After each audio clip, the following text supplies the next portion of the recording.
Hello everyone, my name is Madhavi. Today's Chandamama story is The Innocent Wife. The king of Avanti was taking the air one evening on the terrace of his palace when he saw a very attractive woman standing on top of the house opposite. The king was both virtuous and just, but the sight of this woman filled his heart with unholy desire. He called some servants and inquired as to who lived in the house opposite. "Your Majesty," said the servants, "one of your courtiers called Bhadra lives in that house." "Send Bhadra to me at once," the king told them. When Bhadra stood before him, the king handed him a letter saying, "You must deliver this letter to so and so at such and such place and bring back the reply. Start at dawn tomorrow." "Very well, Your Majesty," said Bhadra. He took the letter and went home. Next morning, the king waited till Bhadra started on a journey and then went to Bhadra's house all by himself. Bhadra's wife received the king with all honors and said, "You are our king, but only God is our protector."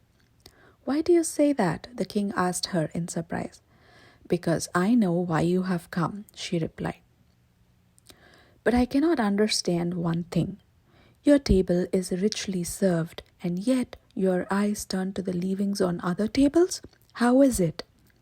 The reprimand was as gentle as it was severe. The king was grievously hurt. He at once got up and went back to his palace, forgetting to wear his shoes in his haste. In the meantime, Bhadra found that he had forgotten to take the king's letter with him. He turned his horse back and returned home. As he went in, he saw the king's shoes. He knew why the king had selected him for the journey. He did not care to see his wife. He took the forgotten letter and once more started upon his journey. He went to the palace where he had to go, gave the letter to those for whom it was intended, took the reply, and handed it over to the king. The king paid him 100 pieces of gold and sent him away. Bhadra took the gold to a goldsmith and bought ornaments, which he brought home and gave to his wife. When she put them on, she looked twice as beautiful as ever. "This is the result of the king's favor," Bhadra said to his wife.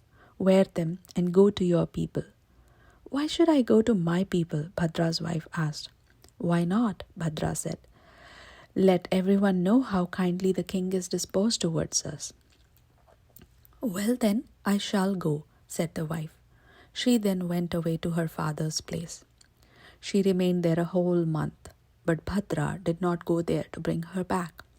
He did not send anyone either, nor did he send the word about himself. On the expiry of a month, his brother-in-law came to see Bhadra. They had a prolonged discussion. He understood that Bhadra intended to forsake his wife. He got very angry. "I am not a man of many words," he told Bhadra. "Do you intend to take back your wife, or do you want me to lodge a complaint with the king?" "If you want the entire court to know that your sister is abandoned by her husband, complain to the king by all means," Bhadra told him. "Don't worry," the brother-in-law retorted. "I know how to word the complaint." Some days later, Bhadra was summoned to court. The king was on the throne. Near him was the judge. The judge called upon Bhadra's brother-in-law to present his complaint to the court. "I want justice, Your Honor," the plaintiff said. "We had a lovely garden. We put up high walls and protected this garden with our very lives. When the garden was in full bloom, we handed it over to this Bhadra and asked him to look after it well and enjoy the fruit thereof. Bhadra, who enjoyed it for some time, pulled down the walls, left it to the four winds, gave up his responsibility without any reason. He now says that he has no more use with the garden and he wants us to take it back. Is it just?" "What do you say to this charge?" the judge asked Bhadra. "It is true, Your Honor," Bhadra said, "that I first took the garden and later abandoned it. But I did it neither willfully nor under compulsion.